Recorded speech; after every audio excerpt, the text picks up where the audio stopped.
വാപ്പാടെയും ഉമ്മാടെയും മുന്നിൽ നിന്റെ ശബ്ദമുയർന്നാൽ, നിന്റെ മാതാപിതാക്കളുടെ മുന്നിലെങ്ങാനും നിന്റെ ശബ്ദമുയർന്നാൽ കഴിഞ്ഞടാ സഹോദരാ, നിന്റെ ദുനിയാവും പോയി, നിന്റെ ആഖിറവും പോയി, സർവ്വതും നഷ്ടപ്പെടുകയാണ്.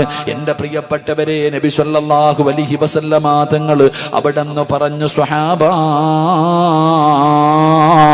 ആരെങ്കിലും 3 പാപങ്ങൾ ചെയ്താൽ അവന് മരണത്തിന് ശേഷമല്ല ശിക്ഷയുള്ളത്, ദുനിയാവിൽ വെച്ച് തന്നെ അള്ളാഹു ശിക്ഷ കൊടുക്കുകയാണ്. ഈ ദുനിയാവിൽ വെച്ച് തന്നെ ശിക്ഷ തുടങ്ങുകയാണ്. അത് കഴിഞ്ഞാണ് മരണസമയത്ത് ശിക്ഷ, ഖബറിന്റെ അകത്ത് ശിക്ഷ, പരലോകത്ത് ശിക്ഷ, നരകത്തിലെ ശിക്ഷ. മോനെ, ദുനിയാവിൽ വെച്ച് തന്നെ അള്ളാഹു ശിക്ഷ തരുന്ന പാപങ്ങളിൽപ്പെട്ട ഒരു പാപമാണ് തന്റെ മാതാപിതാക്കളുടെ മനസ്സു വേദനിപ്പിക്കുന്നത്, തന്റെ മാതാപിതാക്കളെ വേദനിപ്പിക്കുന്നത്. അവൻ അള്ളാഹു ദുനിയാവിൽ വെച്ച് തന്നെ ശിക്ഷ കൊടുക്കുമെന്ന് നബി മുഹമ്മദ് മുസ്തഫ സല്ലല്ലാഹു അലൈഹി വസല്ലമ തങ്ങൾ പറയുമ്പോൾ, ഉമ്മാനോട് കയർക്കുന്നവരുണ്ട്, വാപ്പാനോട് കയർത്ത് സംസാരിക്കുന്നവരുണ്ട്, മാതാപിതാക്കളെ തല്ലുന്നവരുണ്ട്.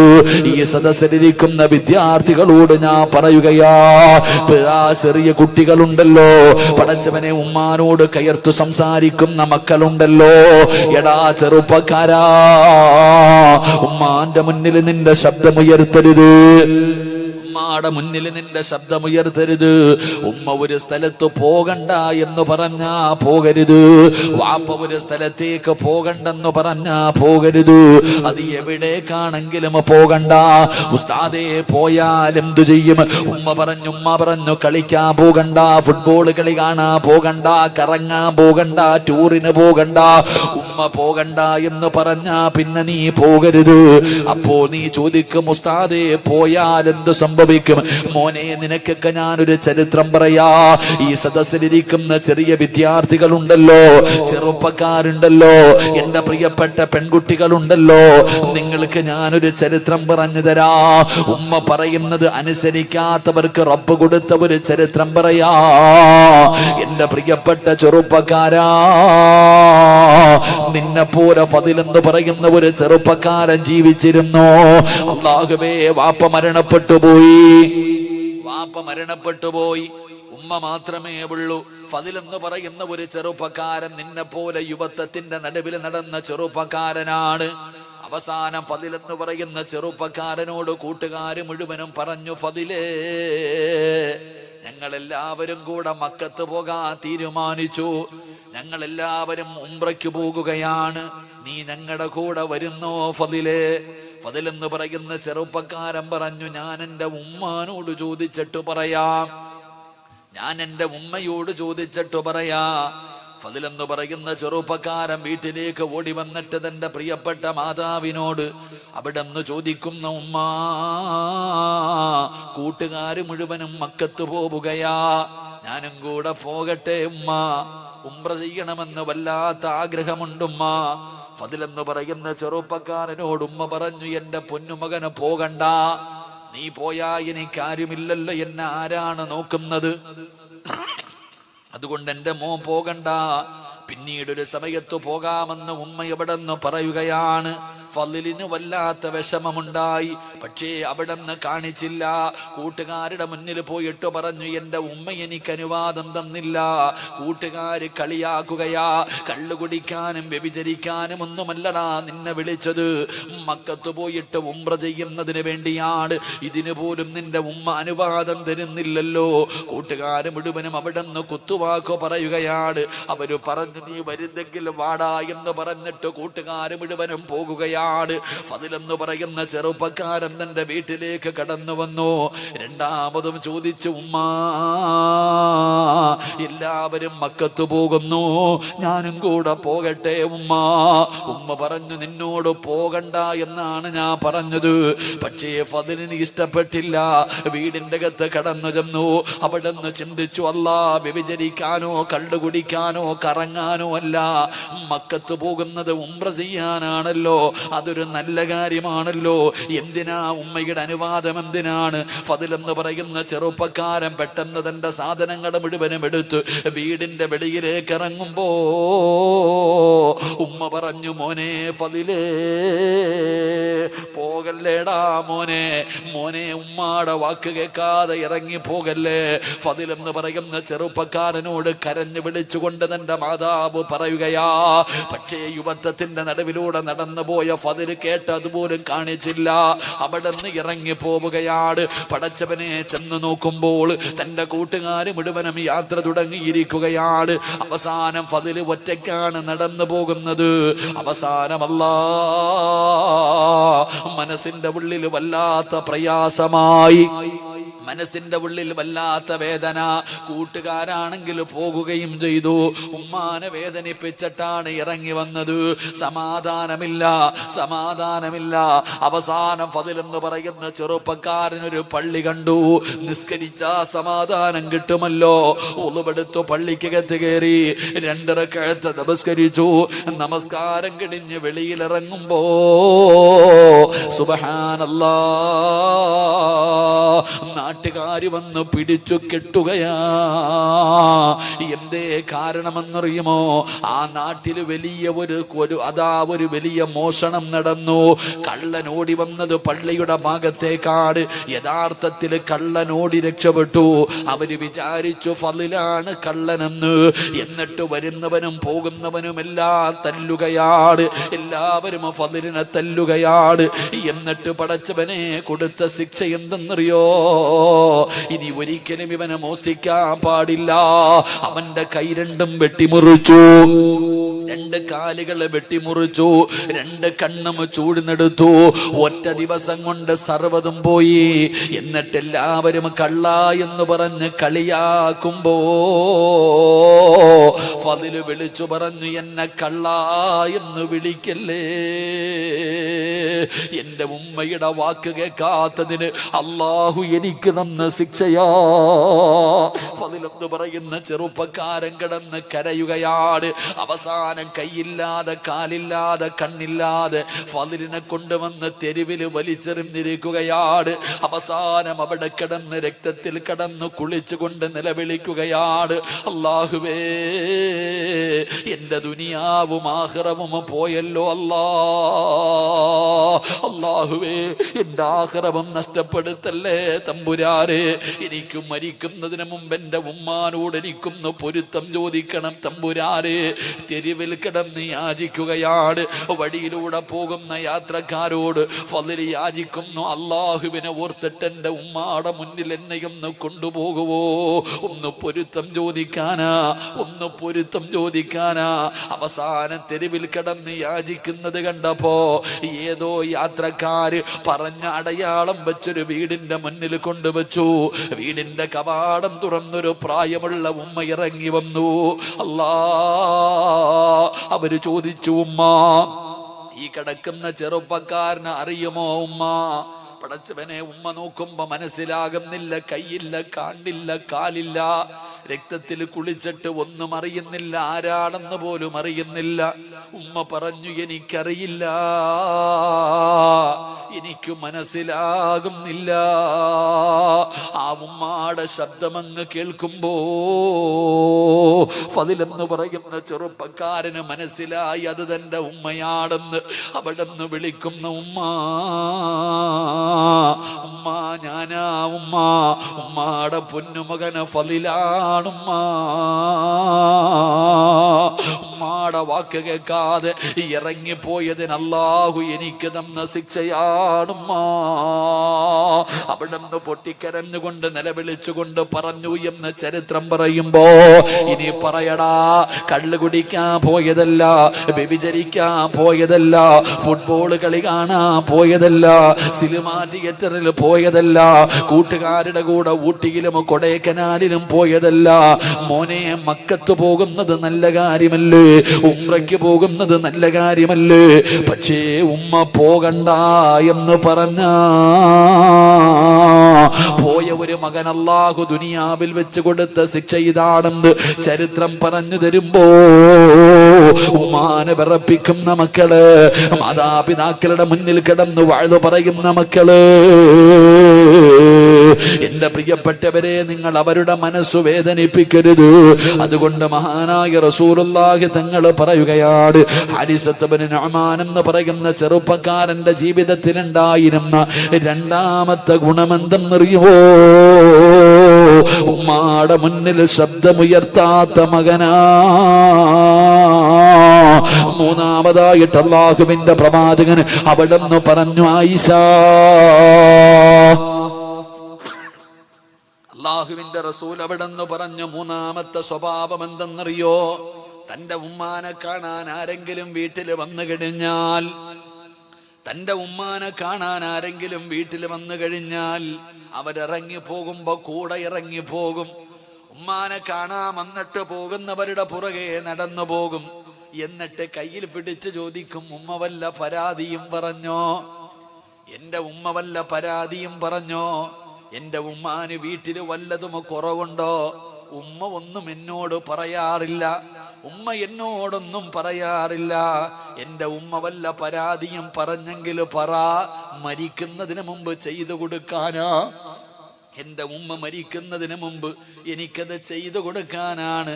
അള്ളാഹുവേ, ചോദിച്ച് അറിഞ്ഞിട്ട് ചെയ്തു കൊടുക്കുമായിരുന്നു എന്ന് ചരിത്രം പറയുമ്പോ നിങ്ങളോട് എനിക്ക് പറയാനുള്ളത്, ഉമ്മാനെ കാണാൻ വരുന്നവരുടെ പുറകെ നടന്ന് ചോദിച്ചറിഞ്ഞ് ചെയ്തു കൊടുക്കണ്ട. ഉമ്മ ചോദിക്കുന്നതെങ്കിലും ഒന്ന് വാങ്ങിക്കൊടുത്താ മതി. അള്ളാഹു നമുക്ക് ഈമാ നൽകുമാറാകട്ടെ. മാതാപിതാക്കൾ എന്താണോ ആവശ്യപ്പെടുന്നത്, മോനെ നിന്റെ ഉമ്മയല്ലേ, നിന്റെ വാപ്പയല്ലേ, കൊടുക്കേണ്ടത് അവർക്കല്ലേ പൊന്നുമോനെ. മാതാപിതാക്കള് ഗുളിക ചോദിച്ചാ വാങ്ങിക്കൊടുക്കാത്തവരുണ്ട്. പടച്ചവനെ, ഒരു ഫർദയുടെ പേരിൽ തല്ലുണ്ടാക്കുന്നവരുണ്ട്. മാതാപിതാക്കളെ പരിഗണിക്കാത്തവരുണ്ട്. എന്റെ പ്രിയപ്പെട്ടവരോട് ഓർമ്മപ്പെടുത്തുകയാണ്, നിന്റെ ഉമ്മയാണ് നിന്റെ വാപ്പയാ. അവരുടെ കാൽച്ചുവട്ടിലാ നിന്റെ സ്വർഗം കിടക്കുന്നത്. അള്ളാഹുവിന്റെ പ്രവാചകൻ സ്വല്ലല്ലാഹു അലൈഹി വസല്ലമ തങ്ങളോട് ഒരു സഹാബി ചോദിച്ചു, നബിയേ, എനിക്ക് ഏറ്റവും കൂടുതൽ കടമ ആരോടാ നബിയേ? റസൂലുള്ള പറഞ്ഞു, ഉമ്മയോടാണ്. പിന്നെ ആരോടാ നബിയേ? ഉമ്മയോടാണ്. പിന്നെ ആരോടാ നബിയേ? ഉമ്മയോടാണ്. പിന്നെ ആരോടാ നബിയേ? വാപ്പയോടാണ്. 3 പ്രാവശ്യവും അല്ലാഹുവിന്റെ പ്രവാചകം പറഞ്ഞു, ഉമ്മ ഉമ്മ ഉമ്മ. കാരണം എന്തെന്നറിയോ? ഗർഭം ചുമന്നതു 10 മാസം തള്ളയാ, പ്രസവിച്ച വേദന തിന്നതും അവർ തന്നെയാ, പാലൂട്ടി നിന്നെ വളർത്തലും അവരാണ്. ഈ 3 കാര്യം ഉപ്പയിൽ ഒഴിവാണ്. ഗർഭം ചുമന്നതുമ്മയാണ്, നൊന്ത് പ്രസവിച്ചതുമ്മയാണ്, പാല് തന്ന് വളർത്തിയതുമ്മയാണ്. അതുകൊണ്ട് ഈ സദസ്സിൽ നിരന്നിരിക്കുന്ന മക്കളോട് പറയുകയാ, പണക്കാരന്റെ മകളെ കിട്ടിയപ്പോ, തൊലിവെളുപ്പുള്ള ഒരു പെണ്ണിനെ കിട്ടിയപ്പോ പെറ്റ ഉമ്മാനെ കണ്ണുനീര് കുടിപ്പിക്കുന്ന മക്കളുണ്ട്. അവർക്ക് നേരെ ചൊവ്വ ഭക്ഷണം കൊടുക്കാത്തവരുണ്ട്, വസ്ത്രം വാങ്ങിക്കൊടുക്കാത്തവരുണ്ട്, മരുന്ന് വാങ്ങിക്കൊടുക്കാത്തവരുണ്ട്. വീടിന്റെ അകത്ത് കിടന്ന് നരകിക്കുകയാ മാതാപിതാക്കള്. എന്റെ പ്രിയപ്പെട്ടവരെ, എങ്കിൽ അല്ലാഹു നിങ്ങൾക്ക് തരുന്ന ശിക്ഷ എന്തെന്നറിയുമോ? മാതാപിതാക്കളുടെ മനസ്സു വേദനിപ്പിക്കുന്ന ഏതെങ്കിലും ഒരു മനുഷ്യനുണ്ടല്ലോ, ഒരു വാക്കുകൊണ്ടെങ്കിലും നിങ്ങൾ ആരെങ്കിലും നിങ്ങളുടെ മാതാപിതാക്കളുടെ മനസ്സു വേദനിപ്പിച്ചിട്ടുണ്ടോ? അല്ലാഹു ഈ ദുനിയാവിൽ വെച്ച് തന്നെ നിനക്ക് 3 ശിക്ഷ തരുമെന്ന് നബി മുഹമ്മദ് മുസ്തഫ സല്ലല്ലാഹു അലൈഹി വസല്ലമ തങ്ങൾ പറയുകയാ. മാതാപിതാക്കളുടെ മനസ്സു വേദനിപ്പിച്ച ഏതെങ്കിലും മക്കള് തല്ലണമെന്നില്ല, ചീത്ത വിളിക്കണമെന്നില്ല, നിന്റെ ഒരു വാക്കുകൊണ്ടെങ്കിലും പെറ്റ തള്ളയെ വേദനിപ്പിച്ചിട്ടുണ്ടോ? ജന്മം നൽകിയ വാപ്പയുടെ മനസ്സിൽ വേദനയുണ്ടാക്കിയിട്ടുണ്ടോ? മരിക്കുന്നതിന് മുമ്പ് അള്ളാഹു നിനക്ക് 3 ശിക്ഷ തരുമെന്ന് നബി മുഹമ്മദ് മുസ്തഫ സ്വല്ലല്ലാഹു അലൈഹി വസല്ലമ തങ്ങൾ പറയുമ്പോ എന്റെ പ്രിയപ്പെട്ടവരെ ഈ 3 ശിക്ഷ പറഞ്ഞിട്ട് ഞാൻ നിർത്തുകയാണ്. അള്ളാഹു നമുക്ക് ഈമാൻ നൽകി അനുഗ്രഹിക്കുമാറാകട്ടെ. മാതാപിതാക്കളുടെ മനസ്സു വേദനിപ്പിച്ച ഏതെങ്കിലും ഒരു മകനോ മകളോ ഈ സദസ്സിലുണ്ടെങ്കിൽ നീ ഇന്ന് തൗബ ചെയ്തോണം. ഇന്ന് നീ തൗബ ചെയ്തോണം. ഇല്ലെങ്കിൽ മരിക്കുന്നതിന് മുമ്പ് അള്ളാഹു നിനക്ക് ഈ ദുനിയാവി വെച്ച് തന്നെ 3 ശിക്ഷ തരും. അള്ളാഹു കാത്തിരക്ഷിക്കുമാറാകട്ടെ. അള്ളാഹു കാത്തിരക്ഷിക്കുമാറാകട്ടെ. 11 മണിയായപ്പോ നിർത്താറായ ഈ 3 ശിക്ഷ കൂടെ പറയണമെന്നുണ്ട്. നിങ്ങൾ ഇരുന്നാ ഞാൻ പറയാം, ഇല്ലെങ്കിൽ നിർത്താം. എന്ത് വേണം? പറയണോ നിർത്തണോ? പറയണമെന്നുള്ളൊരു കൈവക്കിക്ക്. പൈസ ചോദിക്കുമ്പോ ഇതുപോലെ പൊക്കൂലേ? അള്ളാഹു ഈമാൻ തരുമാറാകട്ടെ. എൻ്റെ പ്രിയമുള്ള സഹോദരങ്ങളെ, അള്ളാഹുവിന്റെ പ്രവാചകൻ നബി മുഹമ്മദ് മുസ്തഫ സല്ലല്ലാഹു അലൈഹി വസല്ലമ തങ്ങൾ പറഞ്ഞു, ഉമ്മാനെ വേദനിപ്പിക്കുന്ന, വാപ്പയെ വേദനിപ്പിക്കുന്ന ആരെങ്കിലും ഈ സദസ്സിലുണ്ടെങ്കിൽ അള്ളാഹു നിനക്ക് തരുന്ന 1ാമത്തെ ശിക്ഷ, നിന്റെ ആയുസ് അള്ളാഹു വെട്ടിച്ചുരുക്കുമെന്ന് നബിയിനാ റസൂലുള്ളാഹി. എടാ, ഉമ്മാനെയും വാപ്പാനെയും വേദനിപ്പിച്ച നീ ഒരുപാട് കാലം ഇവിടെ ഉണ്ടാകില്ല. ഉമ്മാനെ വേദനിപ്പിച്ച നീ, വാപ്പയെ വേദനിപ്പിച്ച നീ ഇവിടെ ഒരുപാട് കാലം ഉണ്ടാകില്ലടാ. നിന്റെ ആയുസ് അള്ളാഹു വെട്ടിച്ചുരുക്കുമെന്ന് നബിയിനാ റസൂലുള്ളാഹി. കാരണം നീ പെറ്റ തള്ളയെ കണ്ണുനീര് കുടിപ്പിച്ചവനാ, ഉമ്മാനെ തല്ലിയവന്, വാപ്പാനെ വേദനിപ്പിച്ചവനാ നീ. നിന്റെ ആയുസ് അള്ളാഹു വെട്ടിച്ചുരുക്കും. കേട്ടോ എല്ലാ സഹോദരിമാരും കേട്ടോ. സ്വന്തം ഭർത്താവിനെ കിട്ടിയപ്പോ നിനക്ക് ഉമ്മായെ വേണ്ട, വാപ്പാനെ വേണ്ട, ഒന്ന് ഫോൺ വിളിക്കാൻ പോലും നിനക്കൊന്നും സമയമില്ലല്ലോ സഹോദരിമാരെന്നാലോചിക്ക്. പെറ്റ തള്ളയൊന്ന് വിളിച്ച് നോക്കാൻ, ഉമ്മ ഭക്ഷണം കഴിച്ചോ എന്ന് ചോദിക്കാൻ, ഉമ്മാന് വസ്ത്രം വേണോ എന്ന് ചോദിക്കാൻ ഒരു മനസ്സില്ലാതെ പോയി. കാരണം നിന്റെ ലോകം നിന്റെ ഭർത്താവും നിന്റെ മക്കളും, നിനക്ക് അവരാണ് വലുത്. മാതാപിതാക്കളെ തിരിഞ്ഞു നോക്കാത്ത ഒരുപാട് സഹോദരിമാരുണ്ടില്ല എന്ന് ഞാൻ പറയണില്ല. സ്നേഹിക്കുന്നവരുമുണ്ട്, പടച്ചവനെ തിരിഞ്ഞു നോക്കാത്തവരുമുണ്ട്. കണ്ണുനീര് കുടിപ്പിക്കുന്ന എത്രയോ മാതാപിതാക്കൾ. എൻ്റെ പ്രിയപ്പെട്ടവരെ, വൃദ്ധസദനങ്ങളൊക്കെ വല്ലാതെ വർദ്ധിക്കുന്ന കാലമാ. എങ്കിലും മാതാപിതാക്കളുടെ മുന്നിൽ കടന്ന് വാഴ്ന്നു പറയുന്ന എല്ലാ മക്കളും കേട്ടോ, നിന്നെ അള്ളാഹു എത്രയും പെട്ടെന്ന് പള്ളിക്കുഴിയിലെത്തിക്കും. അള്ളാഹു കാത്തിരക്ഷിക്കുമാറാകട്ടെ. അള്ളാഹു കാത്തിരക്ഷിക്കുമാറാകട്ടെ. 2, നിനക്കല്ല ഒരു നല്ല മരണം തരത്തില്ലടാ ജീവിതത്തിൽ. ഒരിക്കലും നീ കരുതിക്കോ, നീ എത്ര വലിയ കൊലകൊമ്പനാണെങ്കിലും മഹാനായ റസൂലുള്ളാഹി സ്വല്ലല്ലാഹു അലൈഹി വസല്ലമ തങ്ങളുടെ സഹാബിയ അൽഖമ റളിയല്ലാഹു തആല, സഹാബി വേറെ ആരുമല്ല, താടിക്കും തഴമ്പൊക്കെ നീളക്കുള്ള ആളാണെങ്കിലും അൽഖമ റളിയല്ലാഹു തആല അൻഹു സക്കറാത്തിന്റെ അവസ്ഥയിൽ കിടക്കുമ്പോൾ സ്വഹാബികൾ അടുത്തു വന്ന് നിന്നിട്ട് പറഞ്ഞു കൊടുത്തു, ലാ ഇലാഹ ഇല്ലല്ലാ. ഈ സഹാബിയുടെ നാവ് പൊങ്ങുന്നില്ല, ലാ ഇലാഹ ഇല്ലല്ലാ പറയാൻ നാവ് പൊങ്ങുന്നില്ല. അള്ളാഹുവെ പടച്ചവനെ, സഹാബത്ത് മുത്തുനബിയുടെ ചാരത്ത് വന്നിട്ട് പറഞ്ഞു, നബിയെ, അൽക്കമയ്ക്ക് ലാ ഇലാഹ ഇല്ലല്ലാ പറയാൻ കഴിയുന്നില്ല നബിയെ. റസൂലുള്ളാഹി തങ്ങൾ ചോദിച്ച 1ാമത്തെ ചോദ്യം, ഉമ്മ ജീവിച്ചിരിപ്പുണ്ടോന്നാ. അപ്പൊ സ്വഹാബികൾ പറഞ്ഞു, ഉണ്ട് നബിയെ. വിളിച്ചുകൊണ്ട് വരാൻ പറഞ്ഞു. റസൂലുള്ളാഹി സ്വല്ലല്ലാഹി അലൈഹി വസല്ലം തങ്ങളുടെ മുന്നിൽ പ്രായം ചെന്ന ഉമ്മാനെ കൊണ്ടുവന്നു. മുത്തുനബി ചോദിച്ചു ഉമ്മയോട്, അൽക്കമയുമായിട്ട് എങ്ങനെ ഉമ്മ? നബിയെ, എനിക്കവനെ വല്ലാത്ത ഇഷ്ടമായിരുന്നു നബിയെ, എനിക്കവനെ വല്ലാത്ത ഇഷ്ടമായിരുന്നു. ഞാൻ വല്ലാതെ കഷ്ടപ്പെട്ടാണ് അവനെ വളർത്തിയത്. പക്ഷെ പെണ്ണ് കെട്ടിക്കഴിഞ്ഞപ്പോ എന്നെക്കാല് സ്നേഹം അവനവന്റെ ഭാര്യയോടാണ് നബിയെ.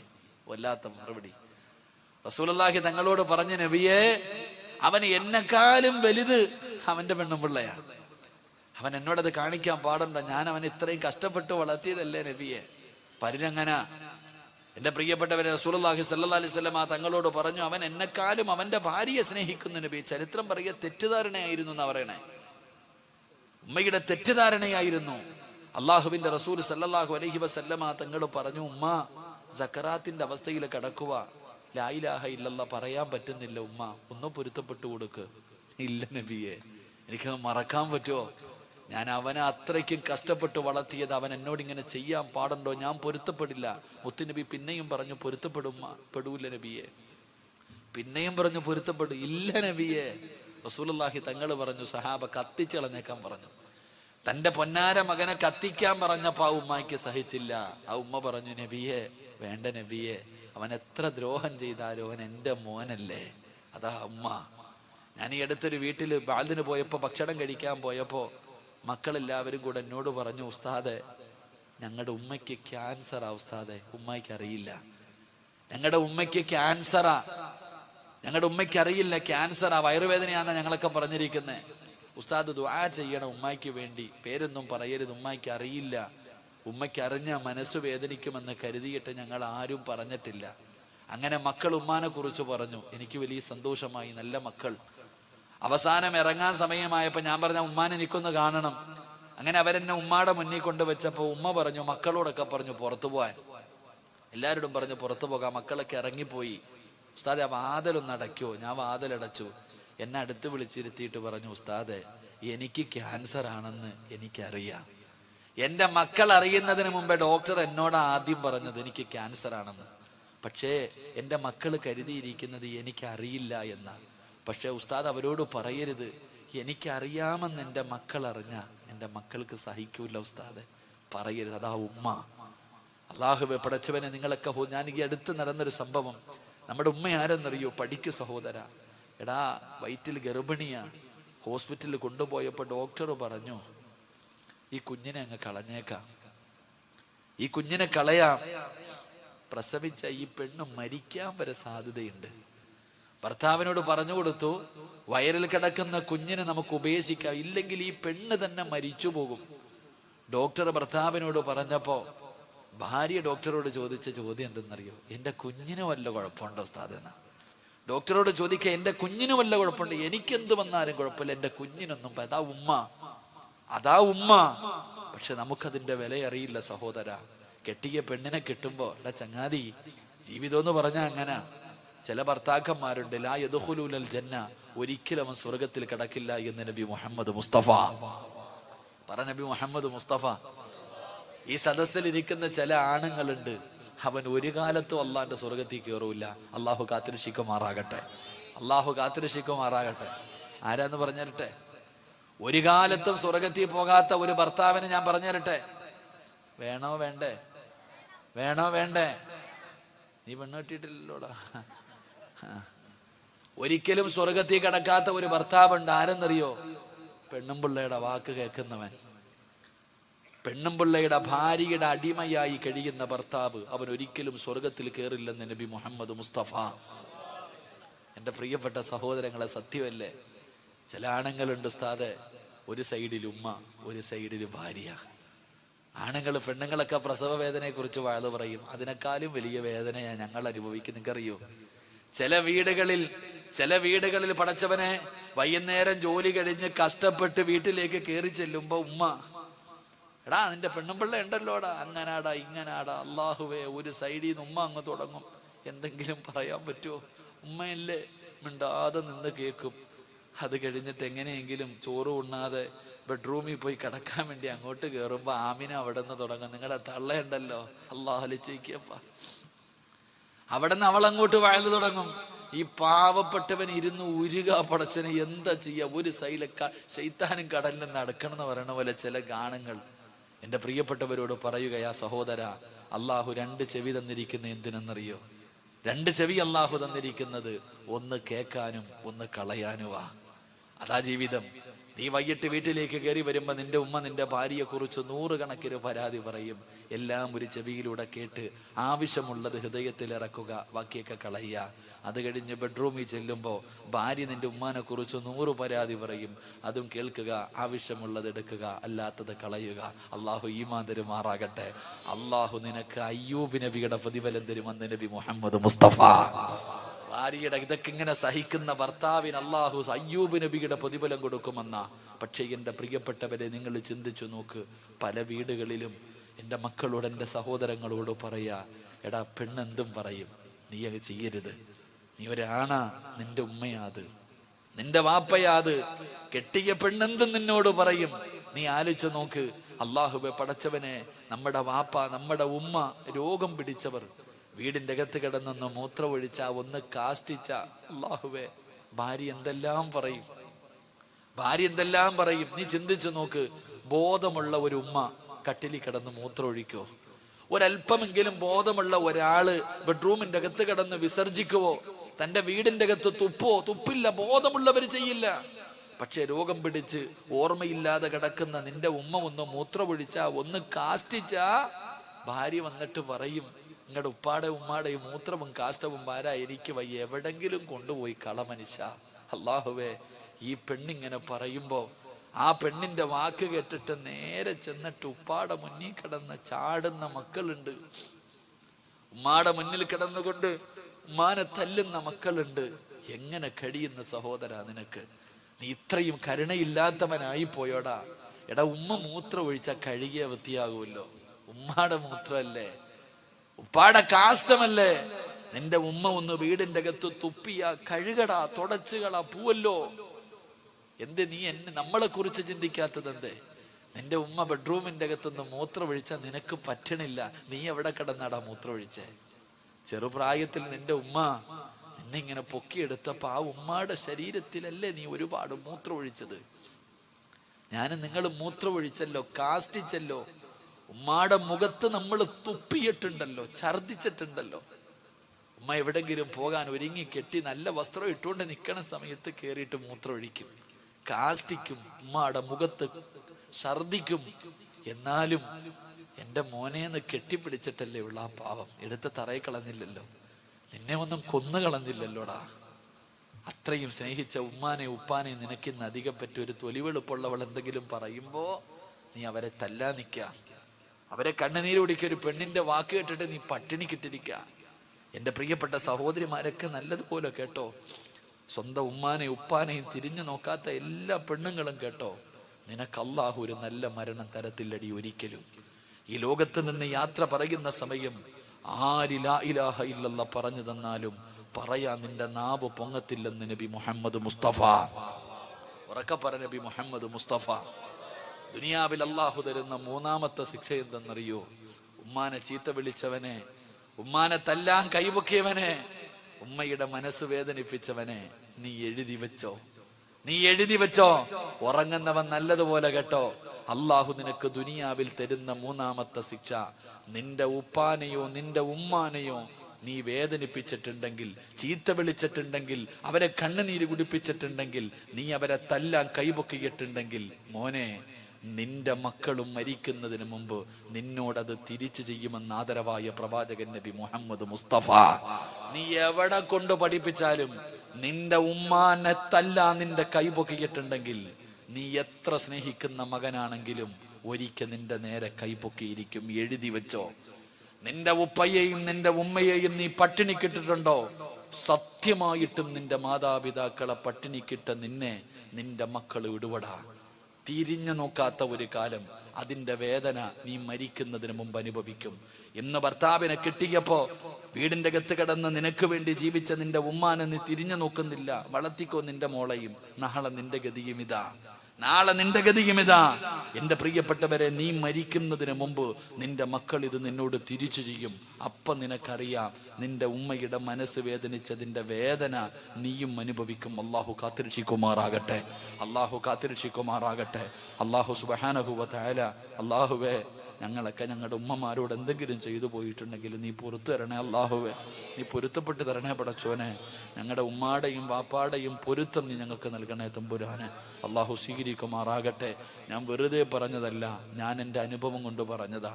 ഞാൻ എൻ്റെ അനുഭവം കൊണ്ട്, എൻ്റെ ഉമ്മ ഇങ്ങനെ പറയാറുണ്ട്. എൻ്റെ ഭാര്യയോട് ഒരിക്കൽ പറഞ്ഞു, എൻ്റെ ഉപ്പ എന്നെ ചെറുപ്പത്തിൽ എന്തിനോ തല്ലാൻ വന്നു. എനിക്ക് 5 വയസ്സുള്ളപ്പോ എൻ്റെ ഉപ്പ എന്തോ ഒരു കുരുത്തക്കേട് കാണിച്ചതിന്റെ സമയത്ത് എന്നെ തല്ലാൻ വന്നപ്പോ ഉപ്പാനോട് പറയാൻ പാടില്ലാത്ത ഒരു വാക്ക് ഞാൻ പറഞ്ഞു. ഞാനന്ന് കൊച്ചുകുട്ടിയ, എൻ്റെ ഉപ്പാനോട് പറയാൻ പാടില്ലാത്ത ഒരു വാക്ക് ഞാൻ പറഞ്ഞു. എൻ്റെ പ്രിയപ്പെട്ടവരെ, എൻ്റെ മോൻ സിനാൻ, അള്ളാഹു അവനെ സാലിഹായ സന്താനങ്ങളിൽ പെടുത്തുമാറാകട്ടെ. അവൻ 5 വയസ്സായി. ഒരിക്കൽ നേഴ്സറിയിൽ നിന്നവൻ എൻ്റെ വീട്ടിൽ വന്നു. നേഴ്സറിയിൽ പഠിക്കുന്ന മകൻ എൻ്റെ വീട്ടിൽ വന്നു. എന്തോ ഒരു കാര്യം ചെയ്തപ്പോ ഞാൻ തല്ലാൻ വടിയെടുത്തിട്ട് ഒരു തല്ലു കൊടുത്തു. ഞാൻ അവനെ റൂമിലിട്ട് എന്തോ ഒരു കാര്യത്തിന് തല്ലിയപ്പോ ഞാൻ പണ്ട് 5-ാമത്തെ വയസ്സിൽ എൻ്റെ വാപ്പാനെ വിളിച്ചെന്ന് ഉമ്മ പറഞ്ഞ അതേ വാക്ക് അവൻ എന്നോട് തിരിച്ചു പറഞ്ഞു. എൻ്റെ ജീവിതത്തിൽ ഞാൻ അനുഭവിച്ചതാ. ഞാൻ എൻ്റെ ഉപ്പാനെ വിളിച്ച അതേ വാക്ക് അവൻ എന്നെ തിരിച്ചു വിളിച്ചപ്പോ ഞാൻ അവനെ തല്ലിയപ്പോ എൻ്റെ ഭാര്യ പറഞ്ഞു, നിങ്ങൾ പണ്ട് വാപ്പാനെ വിളിച്ചതല്ലേ അവനും വിളിച്ചതെന്ന്. ഇത് ഞാൻ എൻ്റെ ജീവിതത്തിൽ അനുഭവിച്ചതാ, വെറുതെ പറഞ്ഞതല്ല. നീ നിന്റെ ഉപ്പാനോടും ഉമ്മാനോടും എന്ത് ചെയ്തിട്ടുണ്ടോ, നാളെ കാത്തിരുന്നോ, നിന്റെ മക്കളും നിന്നോടത് തിരിച്ചു ചെയ്യും. അള്ളാഹുവേ, അങ്ങനെ ഒരു ഗതി ഞങ്ങൾക്ക് നീ വരുത്തല്ലേ പടച്ചവനെ. അള്ളാഹു, അങ്ങനെ ഒരു ഗതി നീ ഞങ്ങൾക്ക് വരുത്തല്ലേ അള്ളാഹ്. അതുകൊണ്ട് എൻ്റെ പ്രിയപ്പെട്ടവരെ, ഹാരിസത്ത് ബിൻ നുഅ്മാൻ എന്ന് പറയുന്ന ചെറുപ്പക്കാരന് അള്ളാഹു ഈ പ്രതിഫലം കൊടുക്കാനുള്ള കാരണം, അള്ളാഹുവെ തൻ്റെ മാതാപിതാക്കളെ സ്നേഹിച്ചതിന് അള്ളാഹു കൊടുത്ത പ്രതിഫലമാ. അള്ളാഹു നമുക്കും സ്നേഹിക്കാൻ ഭാഗ്യം നൽകുമാറാകട്ടെ. ആ മാതാപിതാക്കളോടുള്ള കടമകൾ പാലിക്കാൻ അള്ളാഹു നമുക്ക് ഭാഗ്യം നൽകുമാറാകട്ടെ. അതുകൊണ്ട് എൻ്റെ പ്രിയമുള്ളവരെ, ഞാൻ നിർത്തുകയാ. എൻ്റെ പ്രിയപ്പെട്ടവരെ, എല്ലാവർക്കും അറിയാം, ഒരു 4 സെന്റ് വസ്തു ഒരു പാവപ്പെട്ട മനുഷ്യൻ സദക്ക കൊടുത്തു. അൽഹംദുലില്ലാ, അതിൻ്റെ മുകളിൽ ഒരു ചെറിയ പള്ളി കെട്ടി. എൻ്റെ പ്രിയപ്പെട്ടവരെ, ഈ വയല് കഴിഞ്ഞ് എന്തെങ്കിലും കിട്ടിയാൽ ആ പള്ളിയുടെ മുകളിൽ കുറച്ച് കല്ലുവാരി വെച്ച് കെട്ടി. എൻ്റെ പ്രിയപ്പെട്ടവരെ, ഒന്ന് വാർത്ത് ആൾക്കാർക്ക് നിസ്കരിക്കാനുള്ള ഒരു സൗകര്യം ഒരുക്കി കൊടുക്കണമെന്നാണ് ഈ സംഘാടകരുടെ ആഗ്രഹം. അള്ളാഹു സാധിപ്പിച്ചു കൊടുക്കുമാറാകട്ടെ. അള്ളാഹു സാധിപ്പിച്ചു കൊടുക്കുമാറാകട്ടെ. ഞാൻ നിങ്ങളോടൊരു സദക്ക ചോദിക്കുകയാ. ആരും ഓടണ്ട. കാരണം സദക്ക എന്ന് പറയുന്നത് അള്ളാഹുടെ പള്ളിക്ക് കള്ളുകുടിയന്റെ പൈസ വേണ്ട, പലിശക്കാരന്റെ പൈസ വേണ്ട, അറബിയെ മോട്ടിച്ചുകൊണ്ട് വന്നവന്റെ പൈസ അള്ളാഹ്ക്ക് വേണ്ട. അള്ളാഹുവിന്റെ പള്ളിക്ക് ഹലാലായത് മതി. എൻ്റെ പ്രിയപ്പെട്ടവരെ, ഞാൻ നിങ്ങളോടൊരു സദക്ക ചോദിക്കുകയാ. നിങ്ങൾക്ക് ആർക്കെങ്കിലും കഴിയുമെങ്കിൽ ഇന്നോ നാളെയോ കൊടുക്കണമെന്നില്ല. ഇൻഷാ അള്ളാഹ് ആ മദ്രസ, ആ പള്ളിയുടെ പണി എന്നാണോ തുടങ്ങുന്നത്, ഇപ്പോഴൊന്നും തുടങ്ങൂല്ലല്ലോ അല്ലേപ്പാ? ഇൻഷാ അല്ലാഹ് അൽഹംദുലില്ലാഹ്. ഇപ്പൊ റമളാനൊക്കെ വരിക. അപ്പൊ പിന്നെ അറിയാലോ, സമാധാനത്തോടുകൂടി ആ പള്ളിയുടെ പണി, പള്ളി അള്ളാടതാ. ഞാൻ ചോദിക്കുന്നത് അള്ളാഹ്ക്ക് വേണ്ടിയാ, എനിക്ക് വേണ്ടിയല്ല. പെൺകുട്ടികളെ കെട്ടിക്കാനോ യതീംഖാനകൾക്കോ വേണ്ടിയല്ല ഞാൻ ചോദിക്കുന്നത്, അള്ളാഹുവിന് വേണ്ടി ഞാൻ നിങ്ങളോടൊരു സദക്ക ചോദിക്കുകയാ. ഉസ്താദെ, ഞാൻ കൊടുക്കാം, എനിക്ക് അള്ളാഹ് ആയുസ്സും ആരോഗ്യവും നൽകിയ ഞാൻ കൊടുക്കാം. എൻ്റെ പ്രിയപ്പെട്ടവരെ, അള്ള തരുന്ന പ്രതിഫലം മാത്രം ഞാൻ പറഞ്ഞു തരാം കേട്ടോ. അള്ളാഹു തരുന്ന പ്രതിഫലം ഞാൻ പറയാം. എൻ്റെ പ്രിയമുള്ള സഹോദരങ്ങളെ, എന്തായാലും നമ്മളെല്ലാവരും ഒരു ദിവസം മരിക്കും. മരണത്തിന് വല്ലാത്ത വേദനയാ എൻ്റെ പ്രിയപ്പെട്ട സഹോദരങ്ങളെ. അതുകൊണ്ടാണ് അള്ളാഹുവിന്റെ പരിശുദ്ധമായ ഖുർആന പറഞ്ഞത്, മരണത്തിന് വലിയ വേദനയുണ്ടെന്ന്. മരണത്തിന് വല്ലാത്ത വേദനയാ എൻ്റെ പ്രിയപ്പെട്ടവരെ. കണ്ണു തള്ളി വായിലൂടെ പതയും നൊരയും ഒലിപ്പിച്ച് കിടന്ന കിടപ്പിൽ കിടന്നും മലമൂത്ര വിസർജനം നടത്തിയിട്ടും മുഖം കറുത്തവരായി മരിച്ചു കിടക്കുന്നവർ അള്ളാഹു കാത്തിരക്ഷിക്കുമാറാകട്ടെ. എൻ്റെ പ്രിയപ്പെട്ടവരെ, നിങ്ങൾ ആരും 5 നയാ പൈസ വെറുതെ തരണ്ട. നിങ്ങൾ കൊടുത്താൽ അള്ളാഹു തരുന്ന ഒരു പ്രതിഫലം ഞാൻ പറയാ. മഹാനായ നബി മുഹമ്മദ് മുസ്തഫ സല്ലല്ലാഹു അലൈഹി വസല്ലമ തങ്ങൾ വഫാത്താകുന്നതിന്റെ തലേ ദിവസം റബീഉൽ അവ്വൽ 11 അന്ന് വൈകിട്ട് റസൂലുള്ളാഹി തങ്ങൾക്ക് പെട്ടെന്ന് എന്തോ ഓർമ്മ വന്നു. ആയിഷ ബീബി റളിയല്ലാഹു തആല അൻഹ അടുത്ത് വിളിച്ചിട്ട് പറഞ്ഞു, ആയിഷ, ഇന്ന സ്ഥലത്ത് കുറച്ചു പൈസ ഇരിക്കുന്നുണ്ട്, എടുത്തുകൊണ്ടുവാ. 6-7 ദിർഹം എടുത്തുകൊണ്ടുവരാൻ പറഞ്ഞു. ആയിഷ ബീബി റളിയല്ലാഹു തആല അൻഹ ഓടിച്ചെന്നത് എടുത്തുകൊണ്ടുവന്ന് മുത്തുനബിയുടെ കയ്യിൽ വെച്ചു കൊടുത്തു. റസൂലുള്ളാഹി സ്വല്ലല്ലാഹു അലൈഹി വസല്ലമ തങ്ങൾ ആ 7 ദിർഹം കയ്യിൽ വെച്ചിട്ട് കരയുകയാ. അള്ളാന്റെ റസൂലിനോട് ആയിഷ ബീബി ചോദിച്ചു, എന്തിനാ നബിയെ കരയണേ? ആയിഷ, ഇതെന്റെ കയ്യിലിരിക്കണ സമയത്ത് ഞാൻ മരിച്ചുപോയാ അള്ളാഹുവിനോട് ഞാൻ എന്തു പറയും? അതുകൊണ്ട് എന്റെ കണ്ണടയുന്നതിന് മുമ്പ് നീ ഇത് ആർക്കെങ്കിലും കൊണ്ടുപോയി സദക്ക കൊടുക്ക്. ആയിഷ ബീബി റളിയല്ലാഹു തആല അൻഹ അത് കൊണ്ടുപോയി കൊടുത്തു. എൻ്റെ പ്രിയപ്പെട്ടവരെ, അന്നത്തെ ദിവസം പ്രവാചകന്റെ വീടിന്റെ അകത്ത് വിളക്ക് പോലും കത്തിച്ചില്ല, എണ്ണയില്ലാത്തത് കാരണം. പിറ്റേ ദിവസം റബീഉൽ അവ്വൽ 12 മലക്കുൽ മൗത്ത് അസ്റായീൽ അലൈഹിസ്സലാം അള്ളാഹുവിന്റെ പ്രവാചകന്റെ മുന്നിലേക്ക് കടന്നു വന്നു, റൂഹ് പിടിക്കാൻ തുടങ്ങി. റസൂലുള്ളാഹി തങ്ങളുടെ റൂഹ് പിടിച്ചുകൊണ്ടിരിക്കുമ്പോൾ അള്ളാഹുവിന്റെ പ്രവാചകൻ പോലും വേദന സഹിക്കാൻ കഴിയാതെ അസ്റായീൽ എന്ന് പറയുന്ന മലക്കിനോട് യാചിച്ചു, അസ്റായീലെ, എനിക്ക് വല്ലാതെ വേദനിക്കുന്നു, ഒന്ന് പതുക്കെ പിടിക്കോ? അള്ളാന്റെ റസൂല് ചോദിച്ചു അസ്റായീലിനോട്, എനിക്ക് വല്ലാതെ വേദനിക്കുന്നു അസ്റായീലെ, ഒന്ന് പതുക്കെ പിടിക്കുവോ? ആ മലക്ക് പോലും പറഞ്ഞു, നബിയേ, എനിക്കിതിനെക്കാളും മയമായി പിടിക്കാൻ അറിയില്ല നബിയെ. സഹോദര, അള്ളാഹുവിന്റെ റസൂല് പോലും മരണവേദന സഹിക്കാൻ കഴിയാതെ കരഞ്ഞെങ്കിൽ നിന്റെ ഗതി എന്താണെന്ന് നീ ആലോചിക്ക്. എന്റെ ഗതി എന്താണെന്ന് ഞാൻ ആലോചിക്കാം. ഈ ഇരിക്കുന്ന ഓരോ മനുഷ്യനും ആലോചിക്ക്, മരണത്തിന്റെ വേദന നിന്നെ കൊണ്ട് എങ്ങനെ താങ്ങാൻ പറ്റും? അതുകൊണ്ട് സഹോദര, അള്ളാഹു പറയുകയാ, എനിക്ക് വേണ്ടി ആരെങ്കിലും സദക്ക നൽകിയാൽ ഞാൻ അവനൊരു പ്രതിഫലം കൊടുക്കും. അവൻ മരിക്കുന്ന സമയത്ത് വഅബ്ശിറൂ ബിൽ ജന്ന, അള്ളാഹു നിനക്ക് സ്വർഗം കാണിച്ചു തരുമെന്ന് ആദരവായ പ്രവാചകൻ നബി മുഹമ്മദ് മുസ്തഫ ഈ ലോകത്ത് നിന്ന് യാത്ര പറയുന്ന സമയം നീ അള്ളാഹുവിന്റെ സ്വർഗം നിന്റെ കണ്ണുകൊണ്ട് കാണും. വാപ്പാ, ഈ പള്ളിക്ക് കൊടുത്തതിന്, ഈ പള്ളിക്ക് ഒരു ചാക്ക് സിമന്റ് വാങ്ങിക്കൊടുത്തത്, ഈ പള്ളിക്ക് ഒരു കട്ട വാങ്ങിക്കൊടുത്തതിന്റെ പ്രതിഫലം നീ മരിക്കുന്ന സമയത്ത് കാണും. 2, ഈ പള്ളി നിന്നെ മറക്കൂല. ലോകത്തുള്ള സർവ്വ പള്ളികളും നാളെ സ്വർഗത്തിലാ. പള്ളിയെ സഹായിച്ചവനെ പള്ളി സ്വർഗത്തിൽ കൊണ്ടുപോകുമെന്ന് ആദരവായ പ്രവാചകൻ നബി മുഹമ്മദ് മുസ്തഫ സല്ലല്ലാഹു അലൈഹി വസല്ലം. അള്ളാഹു ഈമാൻ തരുമാറാകട്ടെ. ഞാൻ അള്ളാഹിക്ക് വേണ്ടി നിങ്ങളോട് ചോദിക്കുകയാ, നിങ്ങൾ 10,000-വോ 25,000-വോ 50,000-വോ തരണമെന്ന് ഞാൻ പറയുന്നില്ല. ഉസ്താദെ, ഇൻഷാ അല്ലാ ഈ പള്ളിയുടെ പണി തുടങ്ങുന്ന സമയം അള്ളാഹു എൻ്റെ കയ്യിൽ നൽകിയാൽ ഇൻഷാ അല്ലാ ആഫിയത്തും ആരോഗ്യവും എനിക്കുണ്ടെങ്കിൽ ഇൻഷാ അല്ലാ ഈ പള്ളിക്ക് വേണ്ടി ഞാനൊരു സദഖ കൊടുക്കും. അള്ളാഹു ഭാഗ്യം തരുമാറാകട്ടെ, അള്ളാഹു ഭാഗ്യം തരുമാറാകട്ടെ. അതുകൊണ്ട് എനിക്കറിയില്ല, അള്ളാഹിനെ ഏൽപ്പിക്കുകയാ. ഈ ഇരിക്കുന്നവരിൽ സ്വർഗത്തിന്റെ അവകാശി അള്ളാഹിക്കറിയാം. അല്ല തന്നെ തെരഞ്ഞെടുക്കട്ടെ. നിങ്ങൾ പറ 3 സ്വലാത്ത്. സ്വല്ലല്ലാഹു